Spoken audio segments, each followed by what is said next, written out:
Hai korang, so hari ni aku nak tunjuk satu item ataupun barang aku baru beli and baru sampai.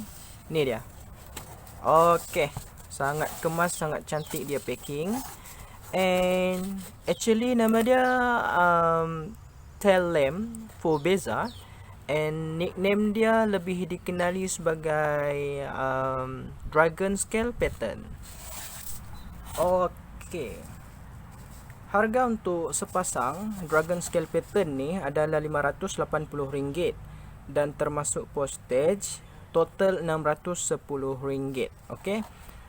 Satu item yang agak mahal tapi cantik lah. Dan aku akan install item ni hari ni dan kita tengok sama-sama cantik atau tidak Dragon Seale pattern ni. Alright, jom.